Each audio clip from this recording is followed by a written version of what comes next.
Okay, Chris here. Welcome, everybody. We're getting started. We're doing our Extreme Beginner Series paintings, and we're actually going to do two wonderful paintings. We're going to do one painting, city scene. We're going to do the glazing technique with this one.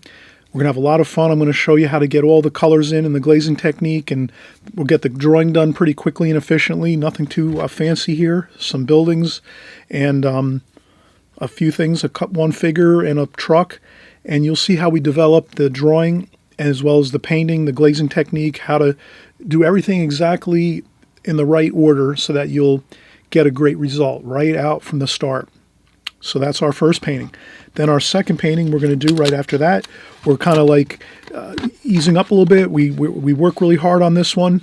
This one here is a little easier. We're just doing a beautiful, kind of like a landscape, maybe like near a farm somewhere in the countryside, and it's beautiful, and we're out there maybe walking around, trekking around and hiking, and we got some really gorgeous mountains in the distance and beautiful middle distance here with the trees and some foliage. We're going to show you how to get all these little details that really look great, and you can always take this and then do a larger concept of what we're doing here.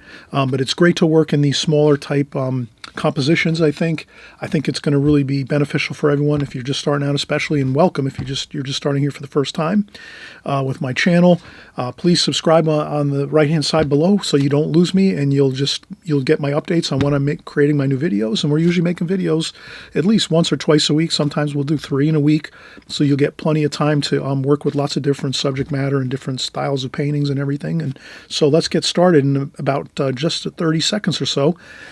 Again, this is the second painting, a little bit more relaxed, not as much detail, and a lot, it's just kind of more of a fun painting to do. It kind of goes a little quicker, a little smoother, and it's perfect if you're going to do 2 in one day, let's say, or 2 in a couple hours, or 2, 3, 4 hours.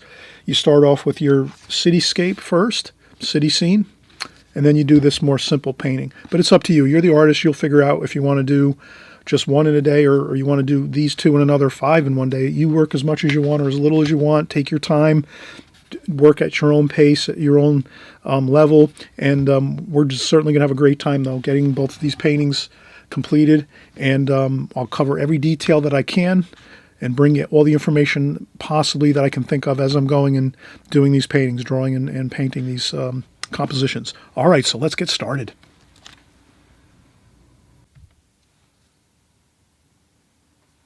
All right, so let's get started here. We saw the finished paintings, and we're doing some compositions here in the studio, and we're just working in a smaller format right now. So what I'd like to do is, first thing is I took some Fabriano Studio watercolor paper, and I taped it down. So what I did is I trimmed a half a sheet of the Studio watercolor, which is I think 11 by 14. I trimmed that in half, and then I also taped it down to my working table here, and then taped it in half one more time. So basically we have 2 rectangles, and then I took I'm using a 5x7 mat, and I'm just going to make sure I have enough. Okay, so this is fine when I tape off this area twice, and I have 2. Let's just do this. We'll go around with a pencil so you can kind of see the border a little better, like that. And I'll do the same thing down here. So these are the 2 rectangles we have set up in landscape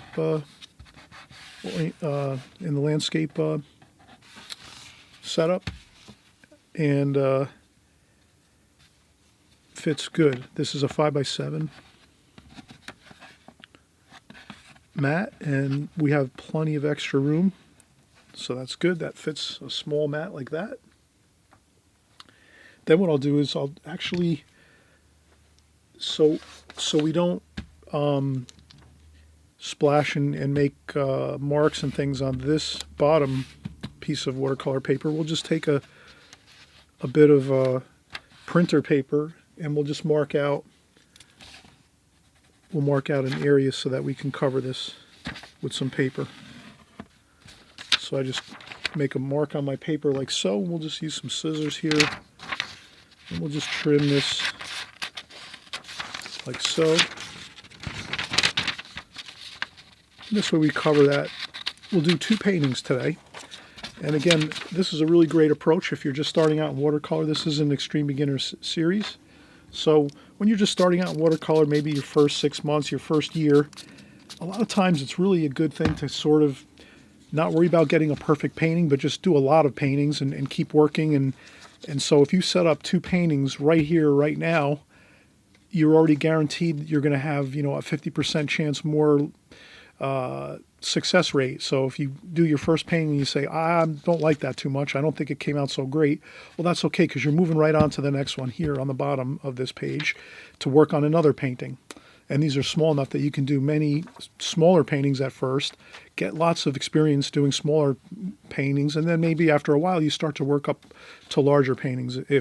I find that this is helpful. This is how I sort of came up through the ranks when I was painting. I remember I did try doing some larger paintings at first, and then I also did do larger paintings here and there once in a while, but I did find myself leaning towards doing smaller compositions just by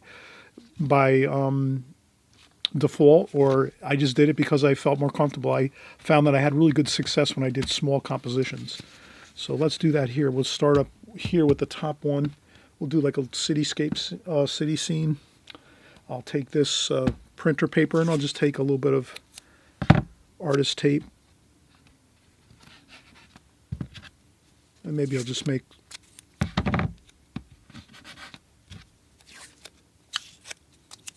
put 4 small pieces of tape here, all 4 sides, just so it's kind of secure there. And now that's good. That's covered, and now we can work up here.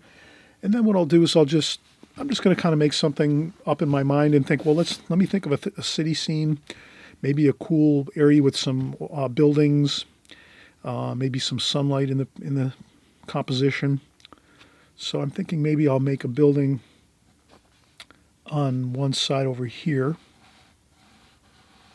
So I'll just sketch an idea of a building over here, and then maybe another building over here on this side. So I'm just getting some approximate. You can use a ruler, of course, if you like, if you want to keep your lines a little straighter. But we're also going to do other things. We're going to add, let's make some fire escapes on here to make it a little more interesting. So I'll just add some fire escapes on this building here, like this. And then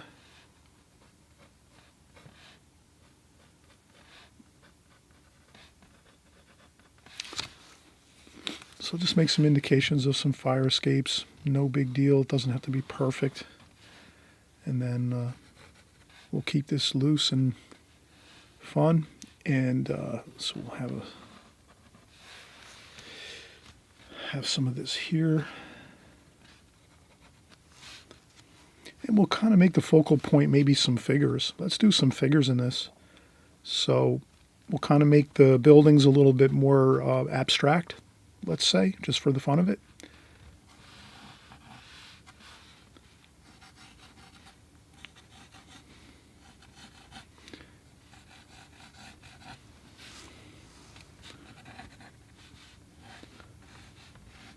So the angles on the buildings usually are more steep up here. So if you're seeing like angles on the building for like balconies or windows, as things go up vertically in height, they tend to start to angle up this way. And then as they come down towards the ground level, they level off. So maybe if you're looking at a balcony over here with some railings like so, it's more pretty much level. You can kind of see that. It's kind of level.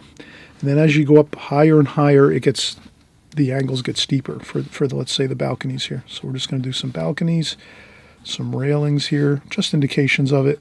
Again, let's have some fun with this. Let's sort of do it. This is a little bit abstract. Let's not kind of get too worried about every detail here. Let's just call this the side of the building over here.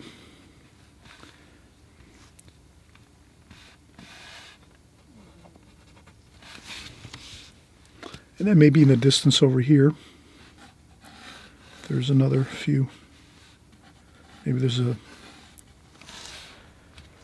another building over here. Maybe this is just like a one-story building over here. And then maybe over here we're going to have another building over here maybe, and we'll put some windows.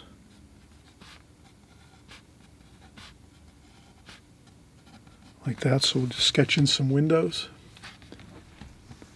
And what I'll do is I'll go over this with a little darker pencil line once I'm done. I'm just trying to sketch out the ideas first, and then we can, I'll go over this with a darker pencil line. Okay, so that looks pretty good. I'll make this one more in the distance here. This one's far off in the distance, this building here, a little bit anyway. And we'll put a bit of this on top of the roofs. All right, that looks pretty good. And then this one here, we'll have the same thing. We'll have some doors on this. Some doors here, another door over here. Maybe these are a little bit smaller here. And usually I'll correct some things. If I make these doors too tall, I kind of shrink them down a little bit. And then maybe we'll have a figure over here walking.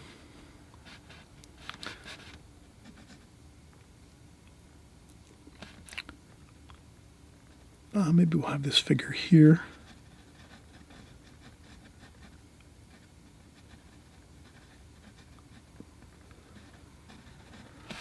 Then maybe we'll have another figure over here even too. This one might be a little bit larger, so this one's closer to us.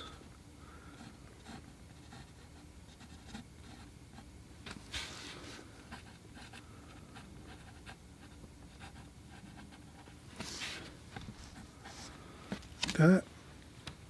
Okay, so we have a couple figures. Let's do a little darker pencil line just so you can kind of see the lines I have here for these buildings.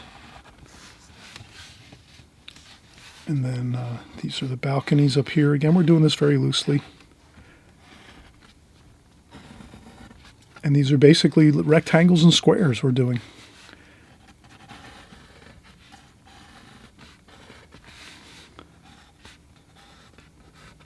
Okay, like that. And then this is this here.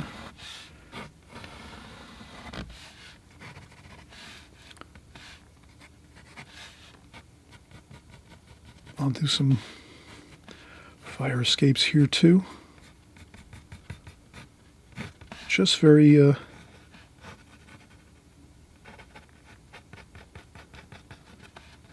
kind of sketchy and nice and light, like that. All right, I think we have it. A good, just fun sketch to do. And we'll make sure our paints are, we'll spritz some water on our paints before we start. Okay, so this is always a perfect time. I always mention, take breaks if you need to. I tend to like to take breaks. I've just done the sketch.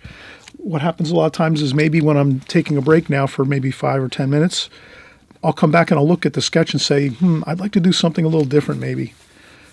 And then I can change my sketch a little bit if I need to, or I might just say, oh, it looks fine. I don't have to worry about it too much, but at least I have a little bit of a time to relax and then come back and step back and look at it first before I go in and start painting. So I'm going to do that, and then we'll get started in just about a second or two. All right, so we're going to get started now on our painting portion. Let's make sure we have clean water, so I always empty out my water bucket. And then pour in some fresh water into my water bucket. I always keep a couple bottled waters around just in case I forget to fill up my larger container. I usually keep a large orange juice container with water. Sometimes that goes empty and I forget to fill it up. And then I always keep a couple bottled waters local, in my studio close by. And just in case, so I can just not have to worry about that. All right, so now the first thing I'd like to do is I'm going to use a square, a square brush here, a flat brush. And these are made by Princeton Art and Brush Company, and I've covered these on my channel many times. So if you've been painting with me a while, you'll know all the brushes I use on a consistent basis. I really don't change much. I kind of keep the same brushes for beginner style, extreme beginner style videos like this. I'm using the Princeton Art and Brush Company flat brushes and round brushes, and I also use a really good Simply Simmons round number 9 brush, round brush too. This is kind of good. This really works well for what we do here on these paintings. And I think we'll be fine with these brushes. They really work great, actually. So let's get started here. I'm going to try to mix up some colors. I think I'm going to make these colors. We're going to paint light to dark. So we're going to do the glazing technique basically right now.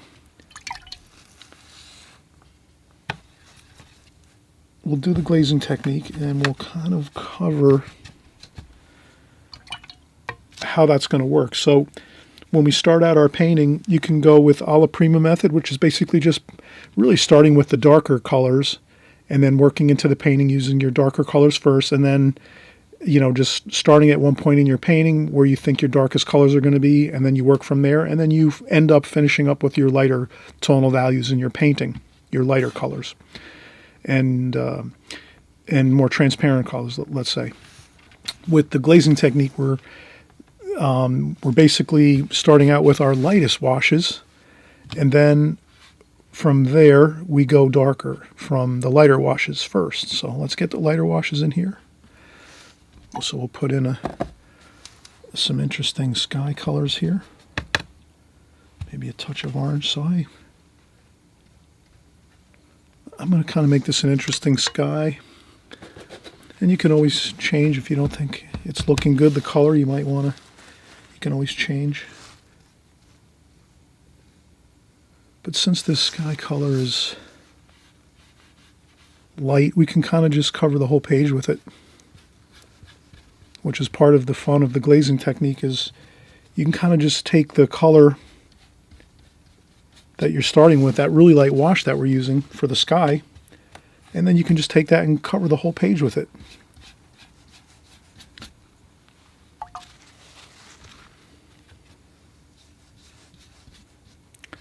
And then you might want to leave a few spots light. Maybe we'll leave some of the ground over here light, but I think the rest we can go with this wash over top. So there we go. We have a good start to the painting already.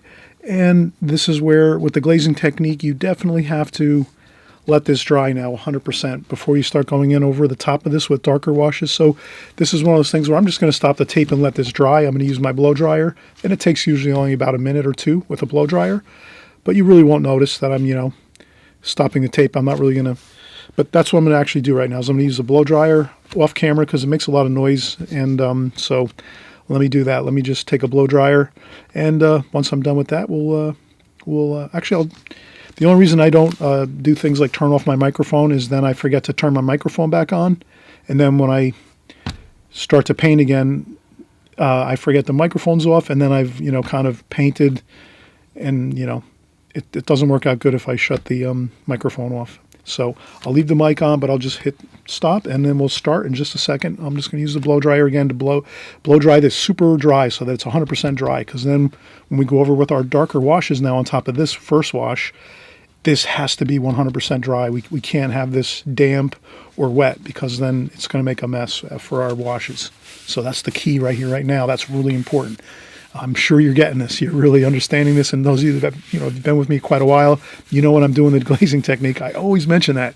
Oh, you got to let that first wash dry 100%, because many of you probably went in and started painting on a damp or wet paper, and you see that it just, the paint goes everywhere and just floods all out and goes places you don't want it to and all that kind of a thing. So we let this dry 100%, and then we'll see the good results we're going to get once we let this dry 100%. Okay, so I'll be right back. Okay, so we use the heat gun, the blow dryer, and that's 100% dry. Perfect. Now we're going to start going in and getting our additional washes in. So we're kind of thinking of some city buildings. What colors we're going to use? Let's use some yellow here. So I'll mix up some interesting washes for colors of the buildings. Some brown and yellow maybe. Some brown and yellow might look good. Some warm and cool, so we'll use some blue too. We'll use some blue, 2 different blues here.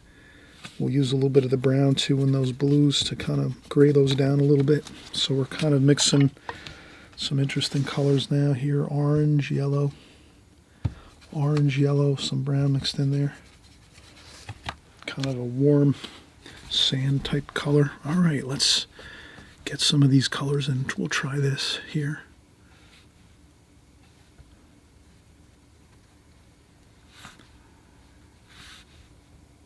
Yeah, let's do that. Let's do these two buildings, that sand kind of color. And then we'll make this one a little different. And then we'll add a little bit of red down here with some brown.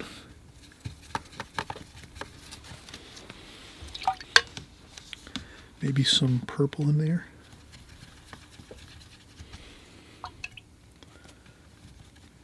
Brown, some purple in there. That might be interesting. Let's try it over here on this. Okay, so now we're doing that looks good. So we're doing some interesting, we're muting down our colors with some brown so that it's kind of looking like some grayish colors in here in the city. You know, the colors are kind of muted. There's a lot of shade in the city, the buildings, the high-rises everywhere. There's a lot of shade. So a lot of times you get a lot of those shadows and things like that. Let's use some brown and some blue. Some brown and some blue. Maybe we'll make this one a little bit darker yet, like that. That looks good. So again, here we go. We're just doing some simple washes here, mixing some interesting colors, graying down our colors with brown and blue. We're mixing warm and cool colors, so browns and reds. We're putting in some red here and there, some golds. Maybe we'll add a little bit of red here too. So if we add a little bit of red there too, that's going to look good. Maybe a little bit of, maybe over here we'll do that. Maybe we'll add some of that over here too. So now we're taking some of these colors that we're using here and let's harmonize all our colors around the painting. So I'll start to add in, and that's what's fun about these square brushes or these flat brushes. They're perfect for like architecture, like for your painting buildings, houses, things like that, structures. You get a great effect and a great way to get some great paint brush strokes and things looking really nice. And then maybe we'll do some shadowing here a little bit too across here. So maybe there's some shadows from this building here that goes across like that. We'll leave some light on the other side maybe, like that. And then maybe we'll add maybe we'll make some reddish brown here. Let's see what we can mix up here. Some reddish and brown, red and brown, red, orange, brown.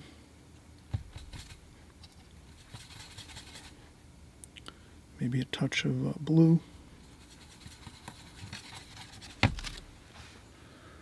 That looks pretty good. So we'll do a little bit of blue, brown, red, and we'll get this over here. We'll do the this building here. We'll go right across the figures. We're going to make the figures dark, and then we're going to leave that street area there a little bit light. So we're going to leave this light here for the light. We're going to pretend the light's coming from this way across, and these are the shadows from the building. We'll make those a little darker even too, with darker washes as we go. But we're doing the lighter washes first, so we're kind of on our second wash now, our second glazing where we're starting to get in some of those medium tonal values. That's looking good so far for us. And then from here we're going to get into the very, very dark washes next. But again, the same thing is with this. We could actually do a few of these, I think. So we could do some window like that. And then again, you could kind of see I'm not fussing around too much. Just getting in some windows. So we're using maybe just this one brush. I don't think we even have to use any other brushes. We might be able to do this whole painting with just this one brush. And so I'm just going to add a little bit of color, more color here.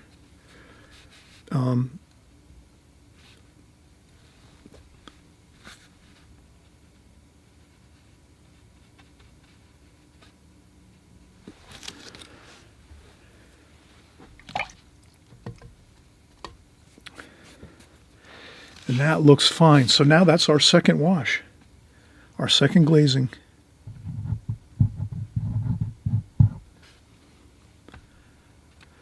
Now that we have that, we're really in good shape. We're going to, at this point, we're going to let this dry now 100%. We're going to do the same concept as we did when we first started.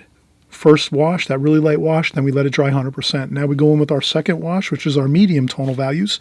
Not quite super dark, but, you know, getting into the medium tones. That's good now. We've got all our medium tones in for our buildings. And then what we're going to do now is let this dry 100%. And again, I'll shut the tape off just for a second. I'll use my blow dryer, dry this all off. And then when it's 100% dry, which only takes about 30 seconds, then we'll come back in and we'll start doing those really, really dark washes, and you'll see things will really start to look fantastic as we put in those darker final washes that are going to really kind of give the painting a real excitement and have all the real dynamics of all the beautiful tonal value ranges that we're looking for. So we've got the light sky, we have some sunlight here going across the picture. We have our really nice, mostly predominant is the medium tonal values in this painting. And then we're going to do some of our darker washes next. We'll do some of the fire escapes and things like that, and some of the figures with the dark paints. And we'll use a round brush for the figures, I think. And we'll use some of the round brush maybe also for the fire escapes too. I believe we can use the round brush for those on some of the parts. And maybe we'll use some of the flat brush too for some of the balconies and fire escapes and things too. We'll see how it goes. But so far, so good. So let's take a quick break, and we'll let this dry 100%, and then we'll start with our darks.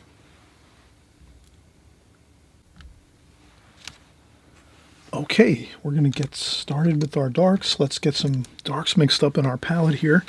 So what I'll do is I'm going to use brown, a very, very little bit of this black.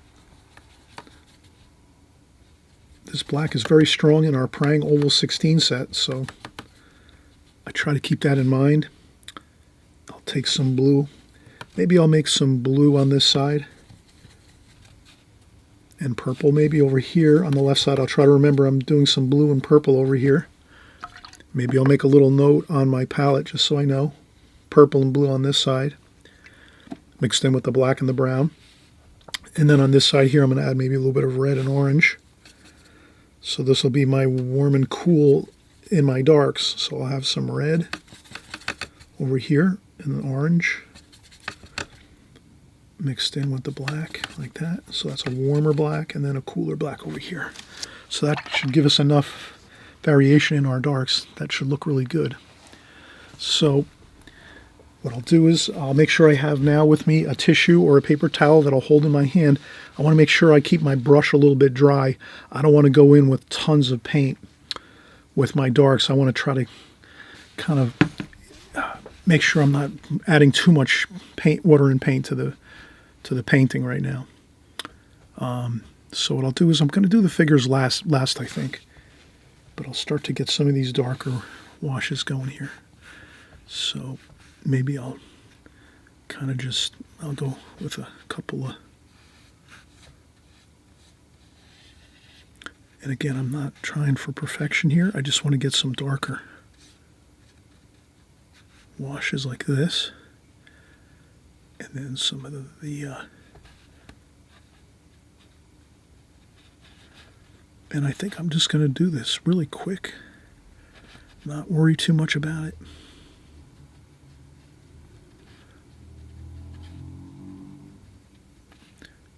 Have some fun with this.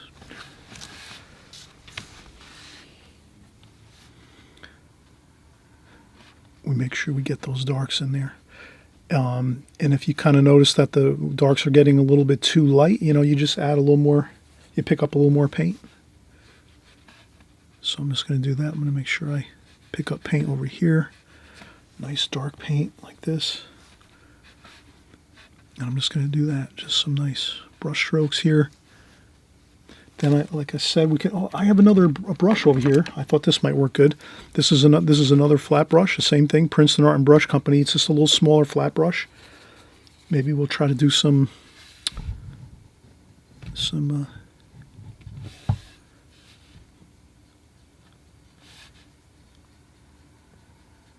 So I'll try to do this. I'll try to do some vertical strokes here for the fire escapes. Like that, like this, and then there's some stairs here.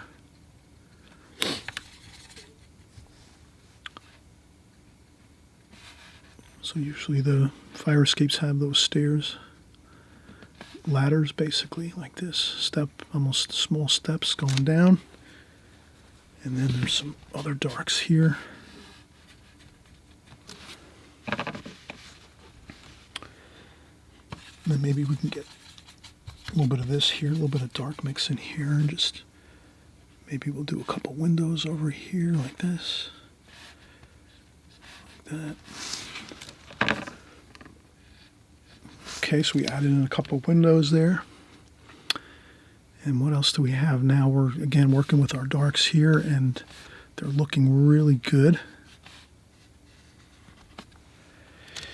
And let's go over here. We'll start looking in our darks over here. And this is important too, to remember this is,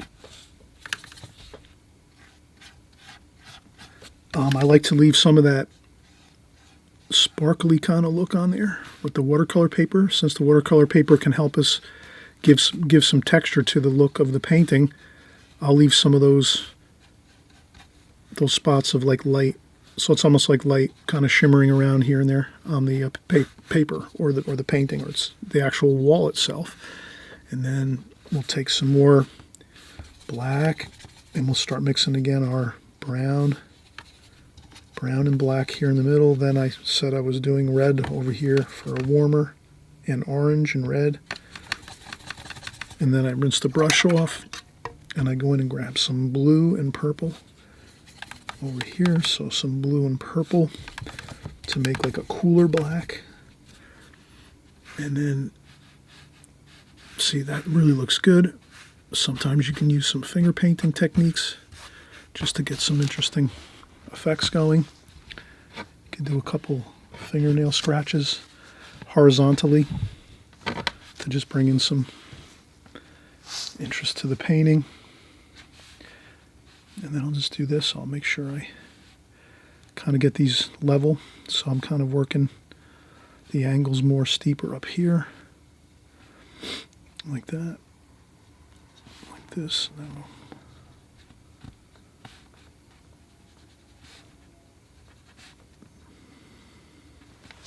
like that. And let's see, that looks pretty good.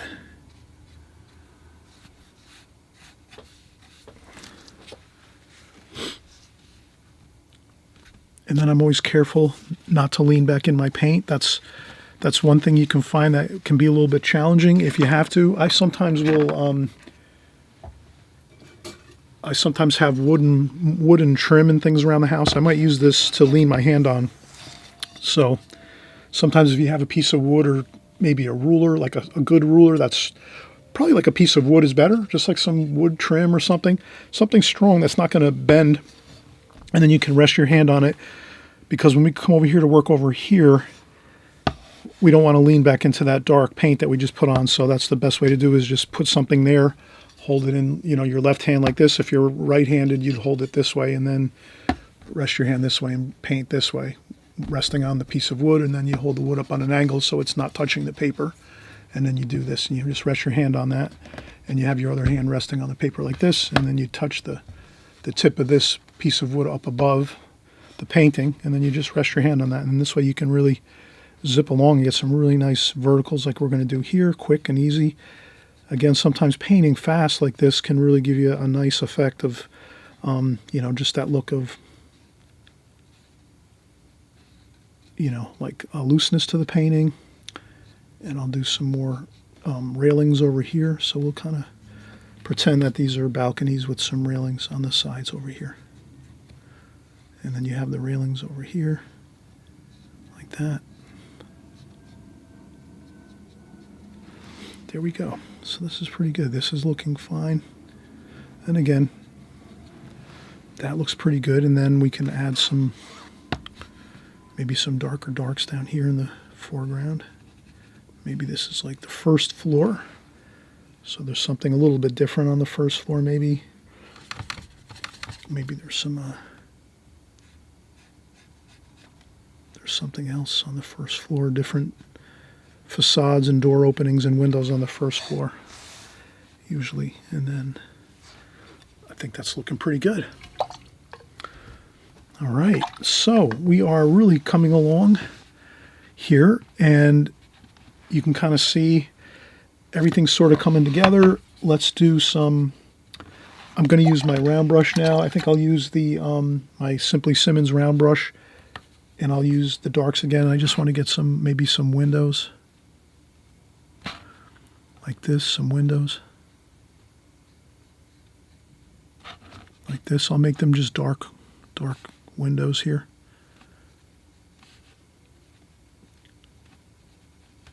Like that.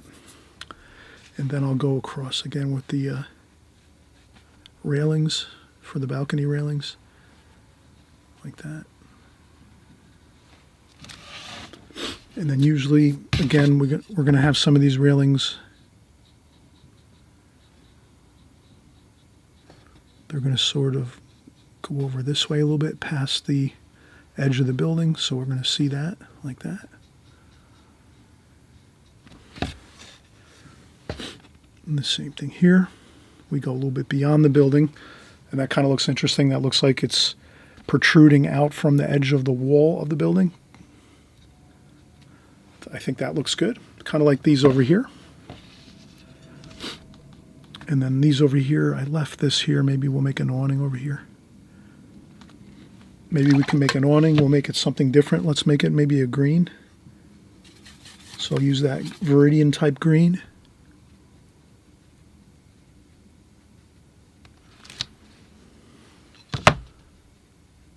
And that introduces a little bit of some interesting color into the painting.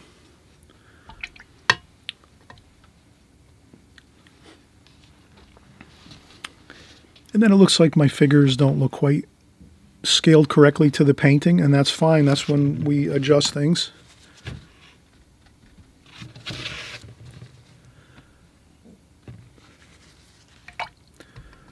What I'll do is I think we're almost completed here. Let's make a few more, maybe a little bit more darks right here. I just want to get a little bit of dark, but not incredibly. And I want only a tiny bit of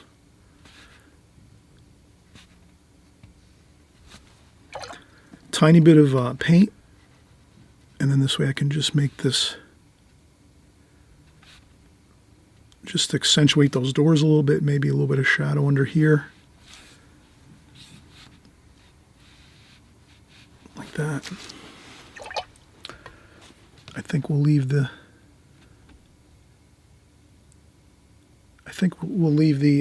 these buildings back here just the way they are. Maybe maybe just a tiny bit of detail on those, but not much at all. Maybe a little shadow there, but just the subtlest of details on these buildings, because they're in the distance and we're trying to make them feel like they're like kind of in the distance, and there's like a little bit of, you know, a little bit of haze back there, or it's a little bit softer looking. You don't really see the details in these buildings back here.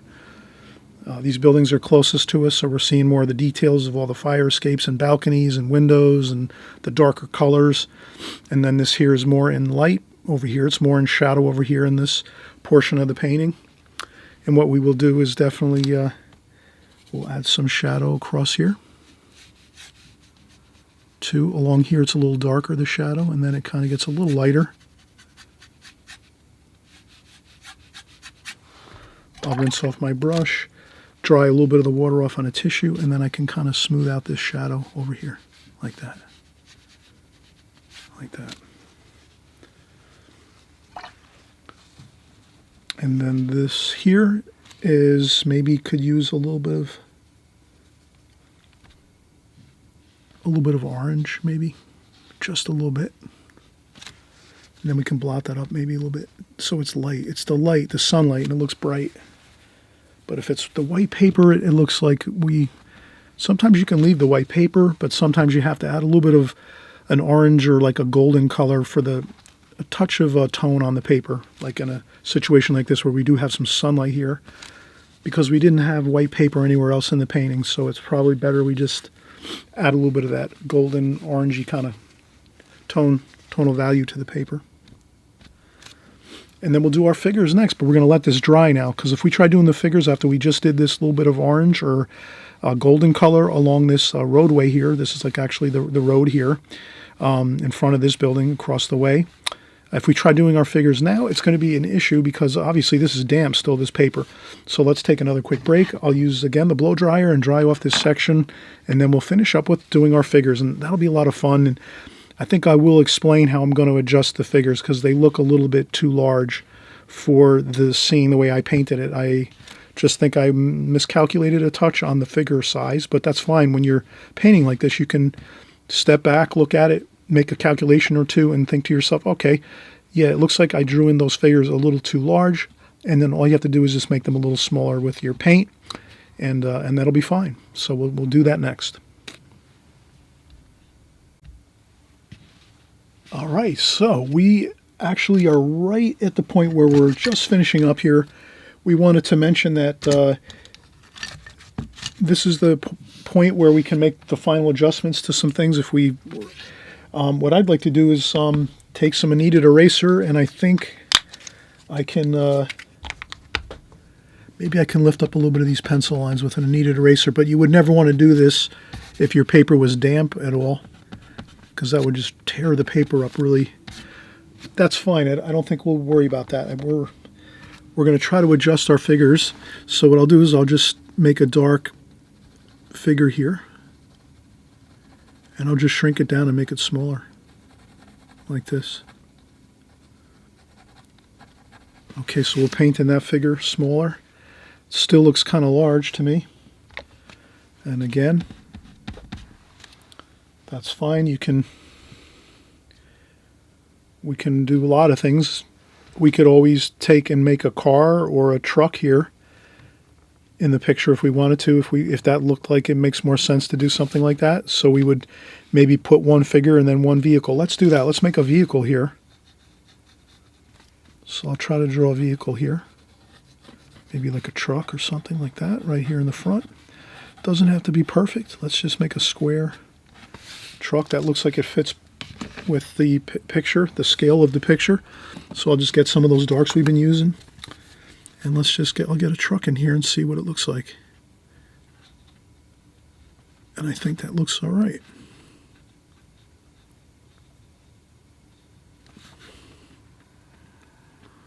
So we'll get some tires on it.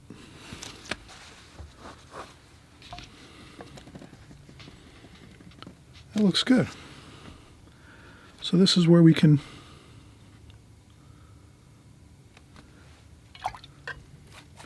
and then I can take some paper towel or a tissue, dampen my brush, then dry off the brush a little bit, and then I can lift up some paint and maybe even make some details on the truck. So maybe there's a door on the back of the truck and it looks a little bit lighter.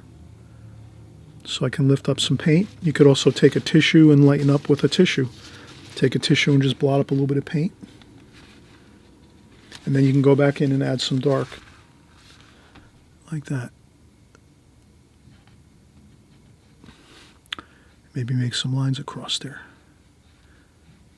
Like that. Usually the trucks have those roll-up doors on the back. And there's a little bit of shadow under there. We'll put a little shadow under the truck. That looks good too.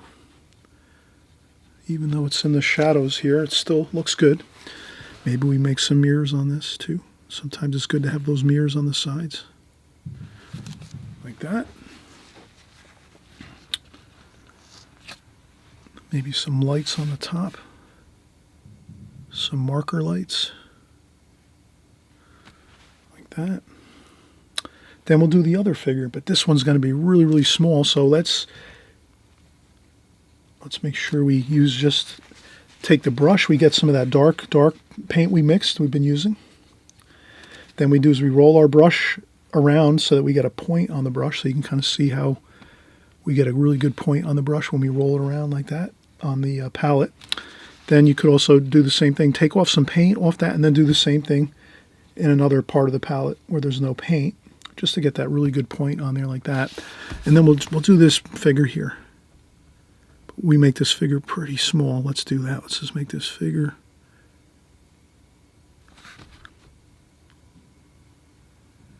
like that. Just an indication of a figure here.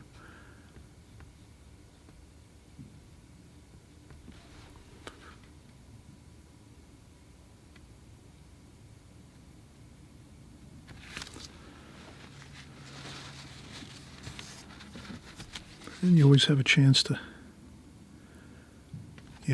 work with the paint a little bit and get your figure looking good the way you want it. That looks good. That looks pretty good. A little bit of a shadow there.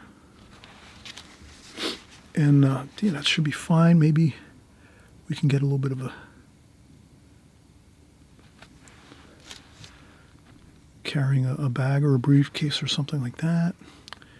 Then we have this over here. We'll do a bit of a shadow over here.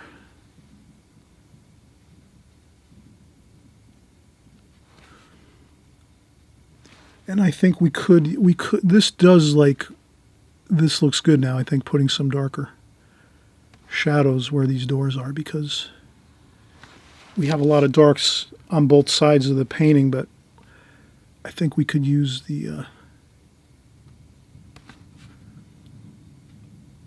some good darks over here on these two doors, and this garage door over here too.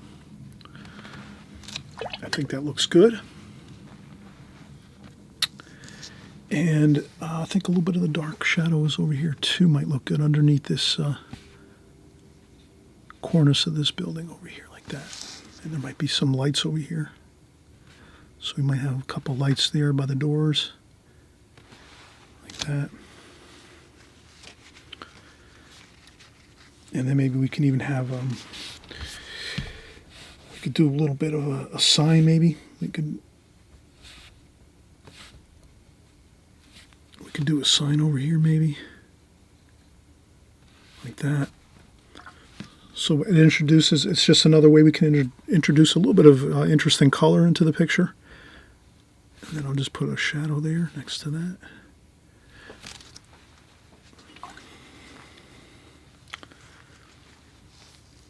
And so I think that's fine. We do a little bit of shadowing, some details. We did a figure, a truck. We could do maybe a little bit of lines here with some yellow and orange. Maybe we'll do just a touch of some lines in the road. Just a little bit though. I would do the same thing. I would get some of that yellow, orangey yellow, dry it off on my tissue or my paper towel, and then just maybe, just to add a little bit of, just a touch to the road there. Maybe blot it up if it doesn't look good. Yeah, it doesn't look great. I think I'll just blot that up a little bit. Maybe it's okay. Maybe it'll look good just like that. As we take a tissue and kind of blot it up, it looks very, very subtle, but it does kind of add that little bit of color, and it looks realistic. We see the yellow lines in the roads all the time over here in the United States. We have the orangey yellow road lines on all the roads that divide all the roads from the right and the left side. And so adding that little bit of color there, it looks good. And we could even do another, let's take our brush again, get some darks. Let's again roll the brush around, get a really good point on there. And then let's maybe we can make even a stoplight over here. Over here. So that's another fun thing we can add. So we'll add a stoplight there.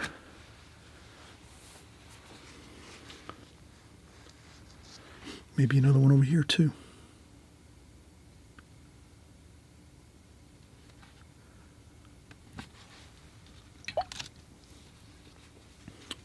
And then what I'll do is for those stoplights, I'm going to take some red and just make sure I have plenty of red over here.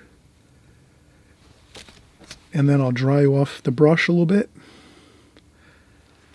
Pick up some red, spin the brush around a little bit, and then maybe just put a couple dots of red for the color here for the lights, like that.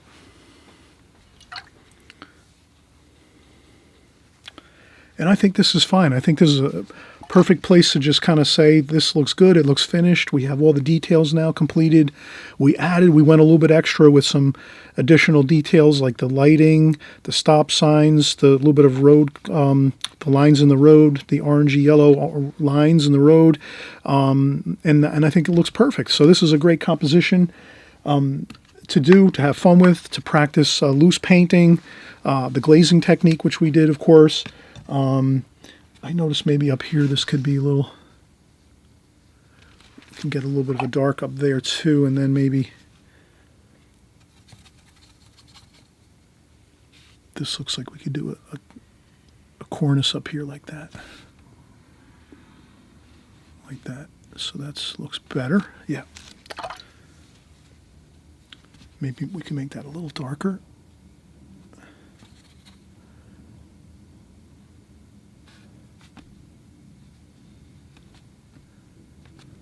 There we go.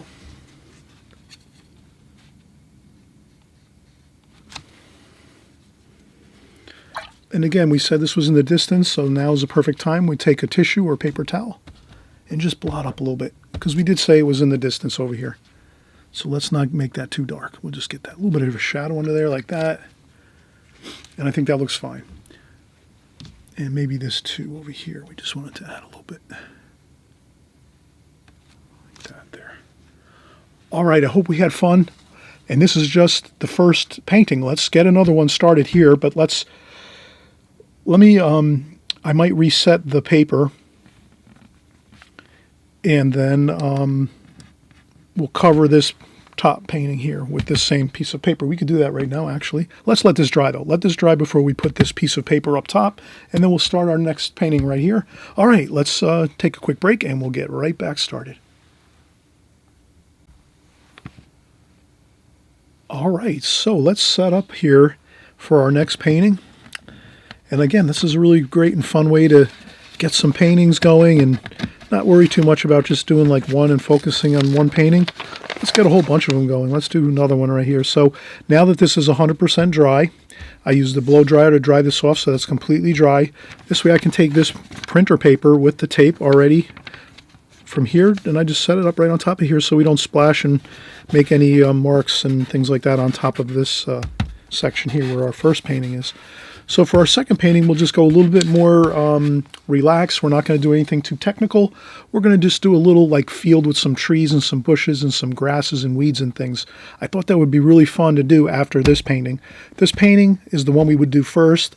Let's say if you're going to paint like both of these in like one day, or, in a 3 or 4 hour sitting, let's say, maybe. Depends how fast you work. And I know all of you out there, you all work at different paces. So, some of you are just starting out. It might take you a little longer to, lay things out and kind of figure out where everything's going to go on the paper and then get your sketch done and then start your painting. So work at your own pace. Don't feel rushed. Take your time.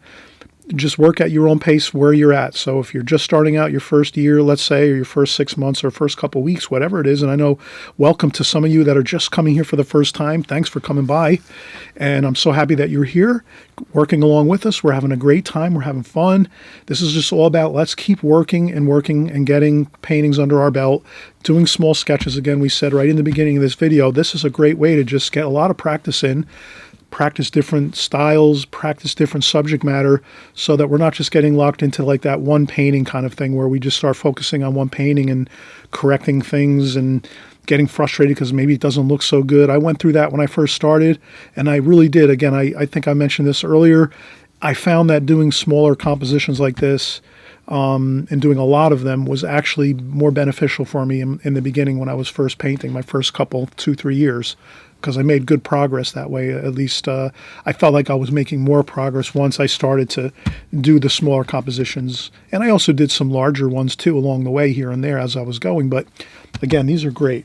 So let's do a quick idea of maybe we're going to go about 2/3 of the way up. So we could take our paper and say, let's make the paper divided in 3 equal parts. Let's say 1/3 here, 1/3 here, and then another third here. So we have the space divisions, 1, 2, and 3. And then we'll say this is going to be the hills up here. So let's make some hills. These are mountains in the distance. We'll do our first mountain across there. Mountaintop, hilltop. Then we'll go across here and just make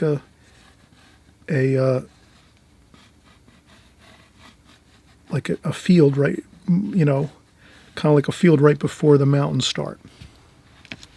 And I'll do this a little bit darker so you can see. So this will be the field. And then this is going to be the mountaintop here. Like that. Then we'll go across here. And we'll just start making a little bit of a bush over here. And then let's start getting in some trees.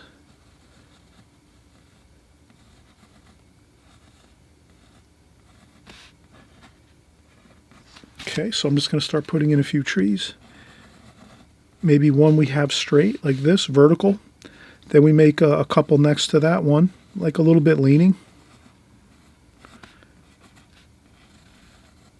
Like this.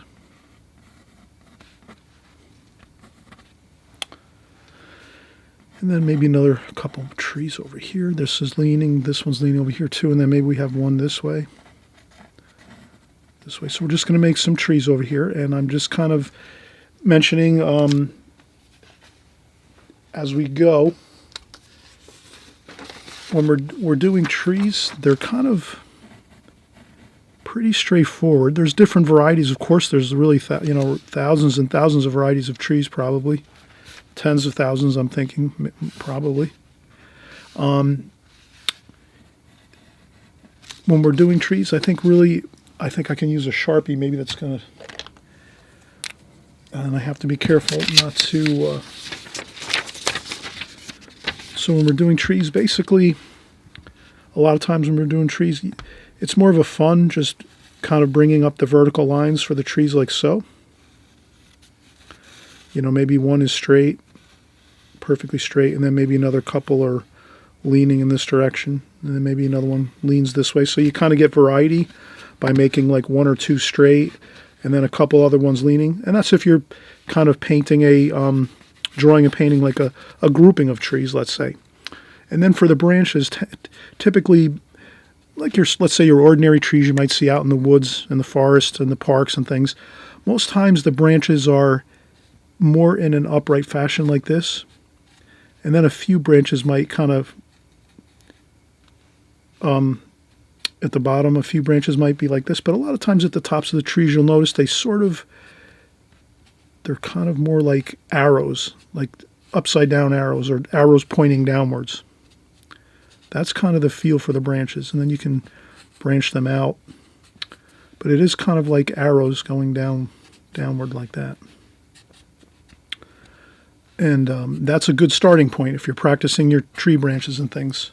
And your tree trunks, you get the first line going, and then you can make them a little thicker. Once you get a couple of the vertical lines going for your trees, then you can add some thicker tree trunks like that. And I'm just using the Sharpie marker so we can see it really well here. But that's really, and then, you can make some smaller twigs and things, and then some couple little quick upstrokes here and there for maybe some weeds and branches and things, or brand new trees just starting out, coming along here. And that's kind of like a good way to kind of work it. And then again, you do have a couple of the branches there, here and there, at the bottom of the tree, usually the bottom of the trunks of the trees, you'll have some, and then if you have a pine trees are a little different, right? They're kind of, they have that downward arrow kind of idea at the top, but then usually as you're going out this way, they're more the branches are kind of level. They kind of on a little bit of a level. They, some of them branch down, some of them branch up a little bit like this, some down, some up, and you can kind of just get and then you can kind of fill in some darks here and there in there. But that's sort of like a pine tree idea of the branches kind of going more level like this across this way. And then at the top, usually the pine trees probably have more, again, that 45-degree angle almost at the tops. But let's continue on here. Again, we have a good pencil sketch now of the trees there. That's good. Then we're going to continue, and this kind of looks interesting too. It's fun in a sense because you can kind of, if you were walking through the scene, you can kind of walk around the trees over here. You could walk around over here. You could walk in between them. So this kind of is a good effect. We could also put some bushes and things on the sides here of the trees, like this. And then we'll just make some lines for some grasses and things across the picture like this. And then as we get closer over here, we'll do some more grasses and things like this. We'll do this with the brush though, but you'll see that we kind of, and then closer to the bottom of the picture, you can get some more taller grasses like that. But I think that's fine. Just getting a good, fun looking landscape here with some trees and mountains and some weeds and grasses and things and bushes. And I think that should be fine. So let's take a quick break. I'm going to clean up the palette a bit. So what I do is I usually just spritz the palette. For the next painting, I'm going to clean the palette up, spritzer bottle, and then I grab some paper towels, and we just get a good bit of paint up here. It doesn't have to be perfect, but just as long as you get the majority of the paint that we used before sort of cleaned up, then we're good.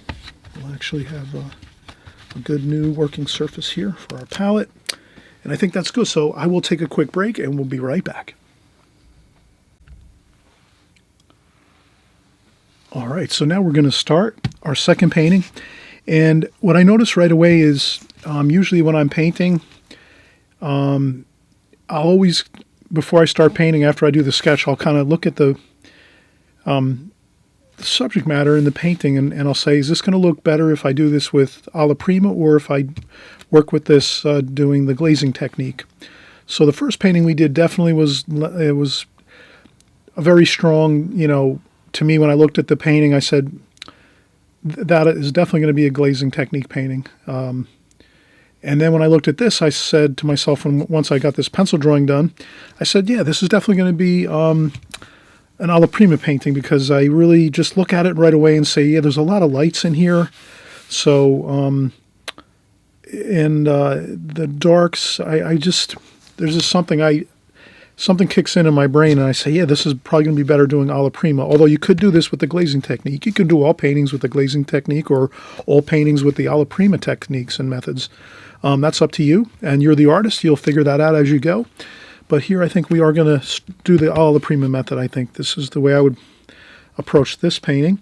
So I'm going to look at everything, and I'm going to get some brown here, earth tones. So I'll start right out with some brown in the palette. And I'm thinking some purple up here and some green here. So I'll get some greens here, and I'll put make that an earthy kind of green, olivey green. And what else are we going to have? Maybe some. So what I'll try to do here is mix up some of the colors that I kind of feel I'm going to be using. So this is like a lemon yellow. And then I'll put a touch of green in there. maybe on this side. So I'll give myself some variation within these mixes. So what I'll do is I'll just think to myself, let me mix up some colors in my palette so that they're all in there prior to me starting the painting. So this way I'm kind of already got a game plan of what colors I'm going to sort of use. Like for the leaves and the trees and things, I'm going to use some of this yellow and some of the green, like the light green, kind of like a leaf green, and the yellow for some of the leaves on the trees, some of the bushes maybe, and then this olivey green, I'm going to use that too for the leaves on the trees and so forth. And then the purple and the brown I'm going to use for the mountains in the background there.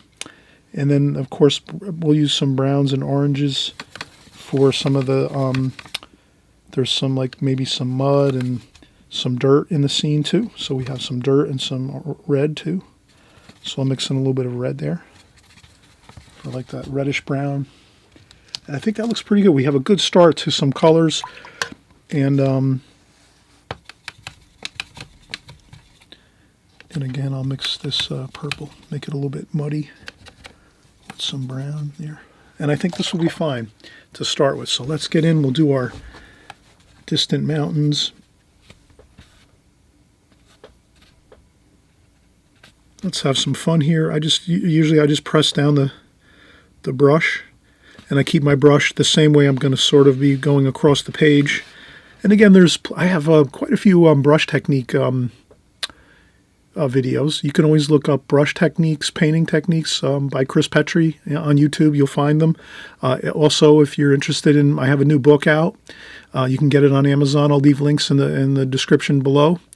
And also, too, if you're really enjoying this tutorial that we're doing here, you can always hit the subscribe button. That means you'll just be alerted when I'm making new videos. And we're making new videos here every week. So at least 1 or 2 videos, sometimes 3 videos a week.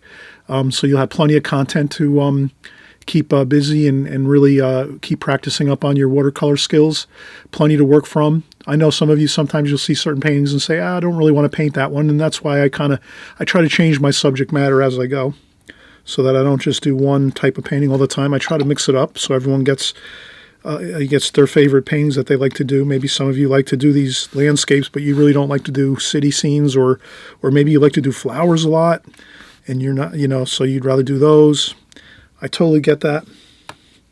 So I try to do a little bit of everything. And I'm going to add a little bit of green to this mountain area too. So let's get a lot of variation in color. I'll put more of the green colors in the bottom of the mountain area. So maybe we can actually get like a feeling of the purple is sort of the distant mountain range. And then when we take the brown and green, that can be like another additional mountain, or actually like a tree. A tree line in front of the in front of the mountain range. So you can even kind of go up above the mountains in certain areas to kind of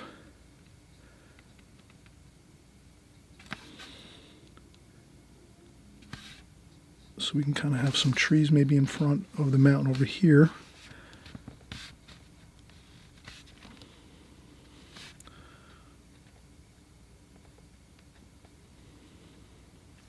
Like that. That tends to look pretty good. So we're kind of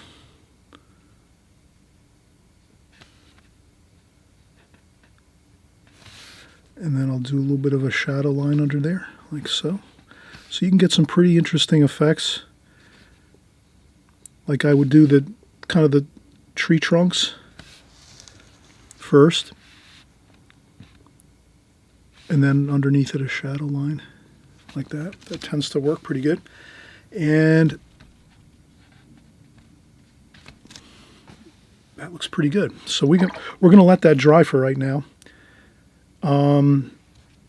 Let's maybe do a little bit of, and this is going to go a lot quicker. We're having fun here. This is enjoyable. Kind of a no stress type of painting. We're just getting in some, you can do some finger dabbing and finger painting style to get some bushes and kind of like foliage and things like that, just to get a little different variations as you go. Maybe this is more green. Again, we'll mix up some of these yellows and greens too. We'll make it up front here closer in the picture. So in the distance, the colors might be a little more blue and purple. And then as we get closer here, we'll get more greens, more lively looking colors. I might take some of this and do some splashing too. And if you're splashing, go someplace you don't want it to, you just quick lift it up with a tissue.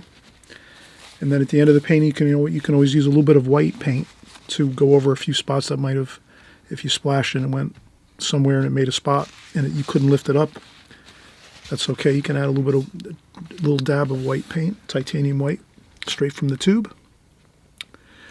And let's see what else. All right, so we have some greens here. I'll take some more of this here, and this is where I start to grab some paint. Then I dry off the brush, take off some of that extra water and paint, and then I can maybe start to do a little bit of scrubbing across the paper like this. You can kind of see how you get that little bit of a, you see the texture of the watercolor paper. It looks really good. Do the same thing here, a little bit of brown, a little bit of green, dry off some of the paint.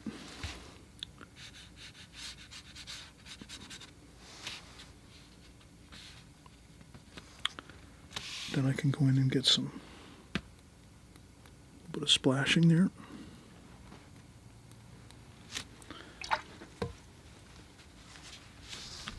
And usually the darker colors are in the foreground closer to us, like over here.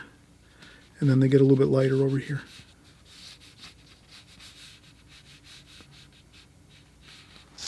Like that. I just go across and so far it looks like we're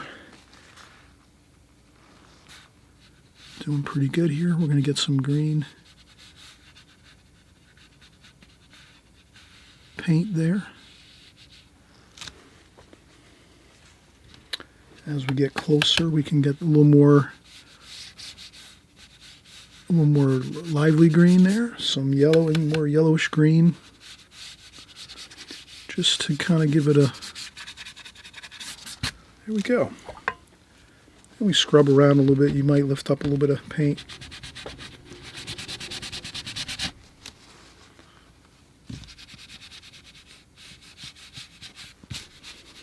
And you're always experimenting as you go. You experiment with your brushes, your paints.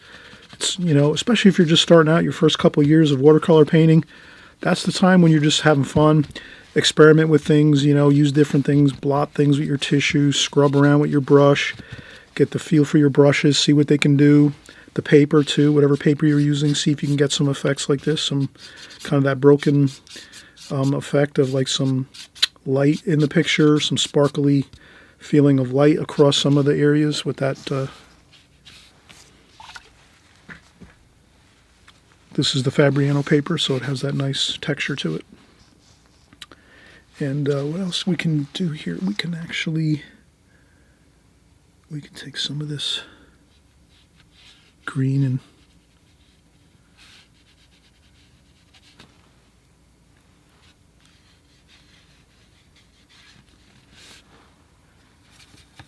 and then sometimes you can add in some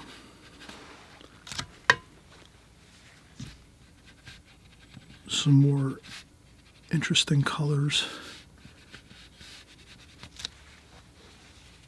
toward the center of the picture, and then maybe on the sides here we can leave the sides of the picture closer to the borders of the ends of the picture. We can leave those areas a little softer, not as like, we could put more of the exciting colors maybe toward the center of the, like this. Maybe take some straight yellow and get some interesting colors going there.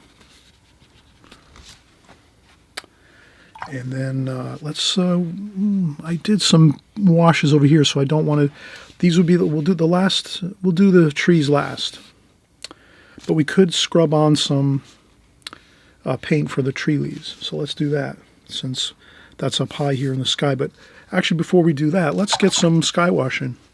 So we'll take a little bit of the blue.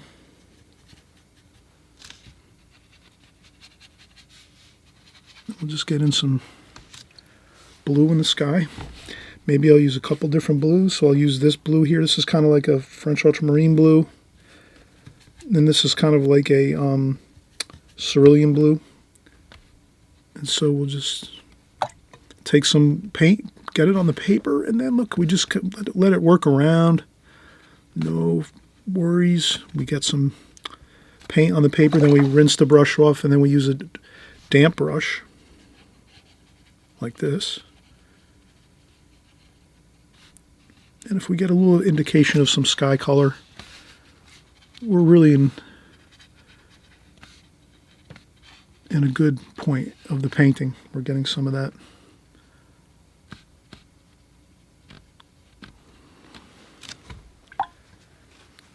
And when you paint in some of the darker blue, you can actually create the clouds by painting around the clouds, the tops of the clouds, or underneath the clouds. You can actually get that feeling of clouds.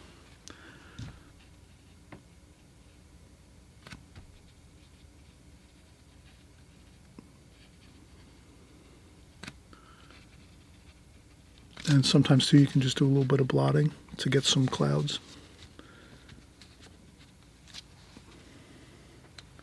And that looks good.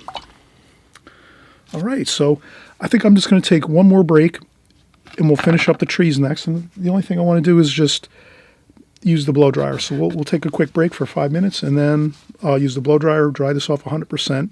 And then we'll come back and finish up the tree trunks and trees and the branches and a little bit of foliage on there, and we'll have a completed painting. All right, we'll be right back.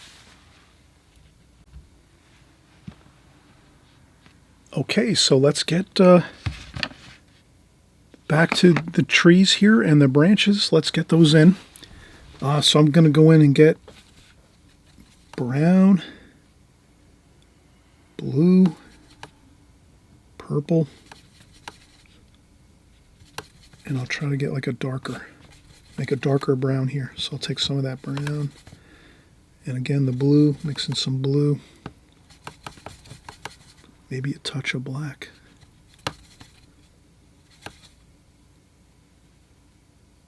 Then I roll my brush around and I try to get a good point on the brush. And then I'm just going to try to see. I'll start over here because since I'm right-handed, I'll work this way, across this way to the right. So again, I'm just going to trace right over the tops of the... Now if you find that a lot of times it's good actually once you get your paint loaded onto your brush from your palette. And notice here I'm using almost zero water. I just use my damp brush basically to get my paint. And then I just mix out my paint a little bit, the blue and the brown and a touch of black. And then what I do is there's hardly any water in there at all. And then you can even tap on a tissue or a piece of paper towel first before you start doing the tree trunks, because they're very small here in the picture like this. And so if we can just sort of use the minimal amount of paint as you have to, and especially on the tops of the trees. So and don't forget too, we're going to paint some foliage on top of these trees, so you don't have to do too much. The trunks are the most important part. So let's get the tree trunks in like that, and just, but I am going to go over the pencil lines that I did for the most part, because we already did the work. Might as well just instead of reinventing the wheel, let's go right over the tops of those pencil lines we made.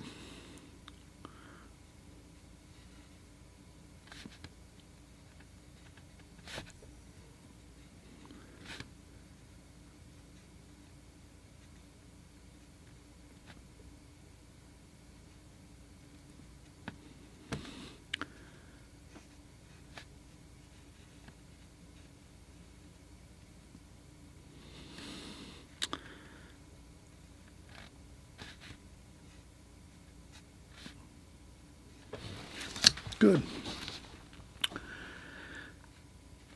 Like that.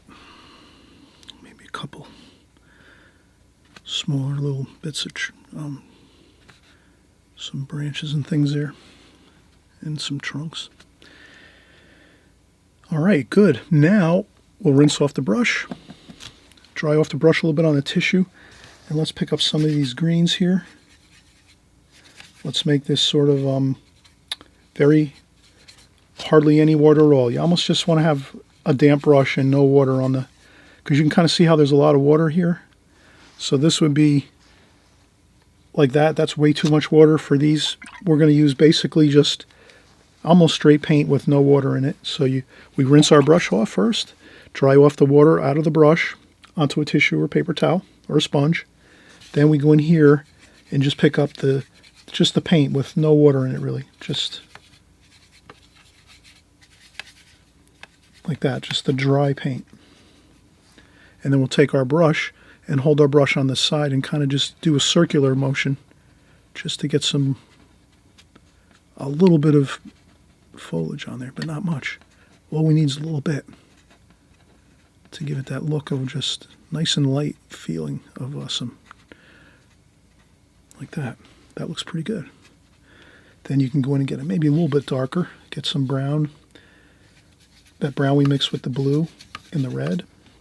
And so we just make ourselves a little bit of a darker olivey green, a little bit more green there. Mix up what you need, try to get and I say a little bit darker for the underside, maybe a little bit of blue in there. And then you can just see how that's a little bit darker. So it's a little darker at the bottom. And then up top is where the sunlight is, so that's going to be a little bit lighter. So your darker leaves and things are at the bottom. And you can just scrub around in a circular motion. But the key is having a dry brush. You don't want this brush with a lot of, you don't want any water in the brush. You rinse off our brush. We rinse off our brush. We dry all the water off on, again, the paper towel, sponge, or tissue. Then we go in here and get this really just the remainder of our mixes with no water, just straight paint, basically. And then we do this round scrubbing kind of thing. Like that. And not too much. Again, we're just trying to get a little bit on there so that we feel like we have some leaves, and that's good. Then we can do a little bit of a couple of little upstrokes with our brush like this.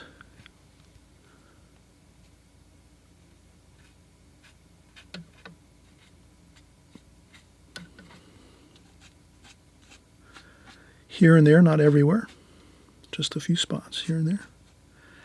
And then what I'm going to do is actually, I found this brush. I got this on sale like, years ago online, maybe like $1 for this brush. And it's kind of like a very, very, very bristly kind of brush. The hairs are very coarse, and you can kind of see that. This would be good. We'll dampen this brush up a little bit and then take some of the water off. And then we'll try to pick up some paint and mix up a little bit of paint, the dry paint actually. Let's use that.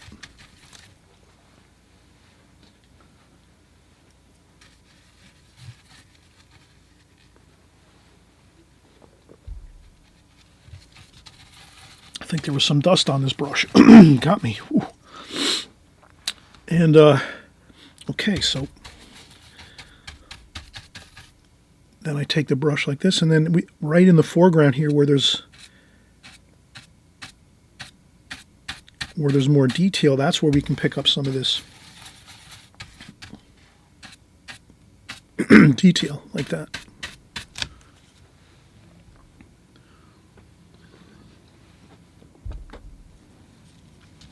I apologize for that. I think there was actually dust in this brush, and when I was kind of moving the bristles around it, the dust was starting to. All right, so now let's see here, brown, and then we would dry off again the brush a little bit, and there we go. See how good that looks? So wow, you can get some great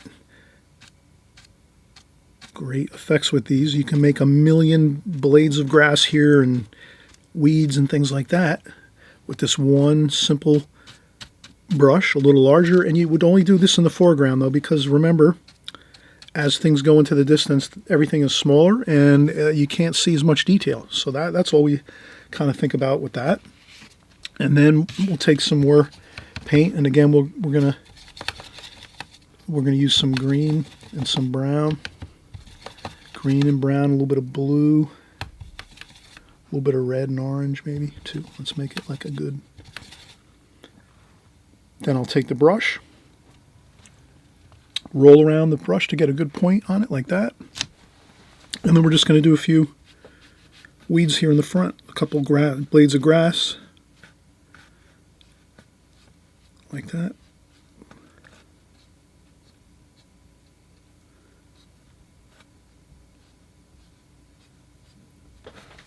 And that's it.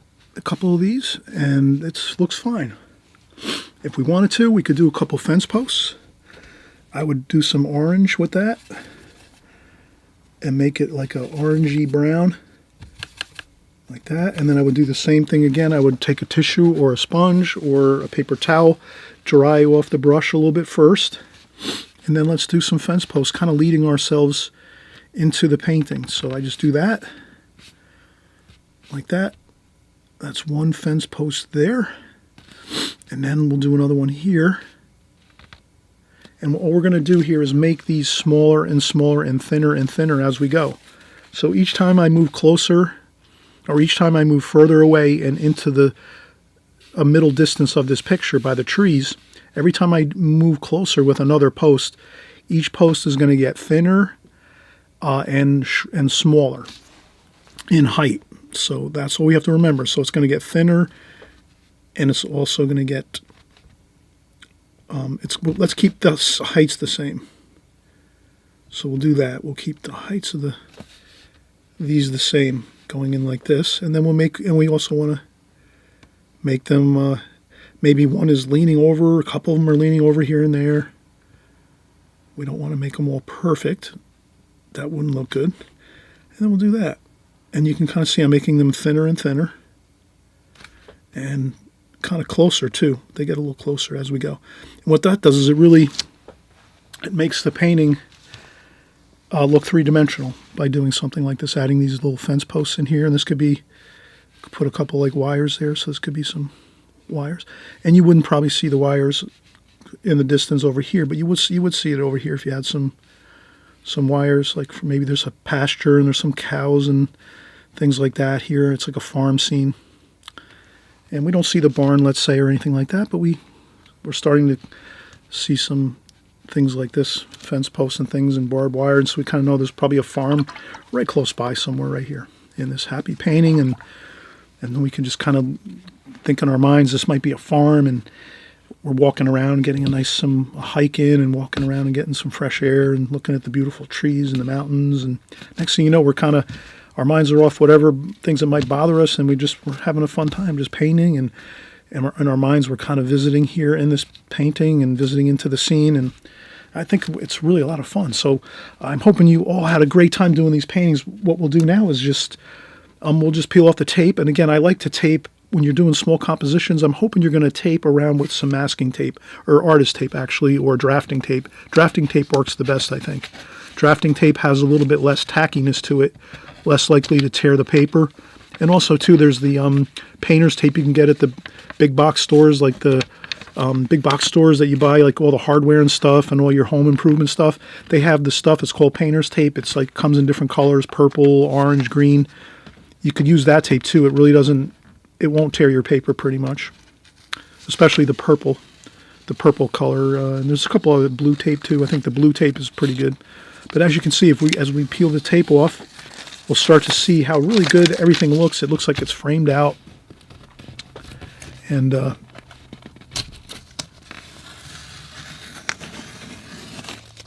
especially this one here with the dark. With all the darks and the glazing technique, and then you peel off the tape, it becomes like a beautiful, framed painting almost. Look how great that looks. And this one too. This one looks fantastic once we lift off the tape. So this is... and I hope you'll sign your paintings when you're done. Put your signature on the bottom of all your paintings as you go.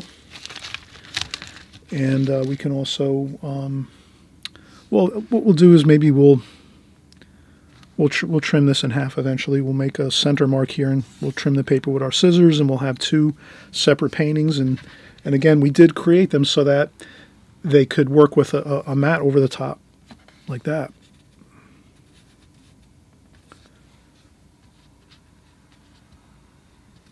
So I think that really looks good. I hope you had fun, and we're going to be back soon to do more paintings just like this, and especially the Extreme Beginner series. I always am going to be creating Extreme Beginners series paintings as well as more advanced paintings and tutorials. And also, too, we're integrating in some new plein air paintings. So we're going to actually go out on location, different places nearby. My home in Fairlawn, New Jersey here in the USA. So we're going to go, maybe the next time we're going to go look at a waterfall or maybe go to the park and paint some flowers. We don't know yet. We're just going to have fun. I'll just take it as it goes. But happy painting, everybody. Enjoy, and we'll see you soon. Bye-bye.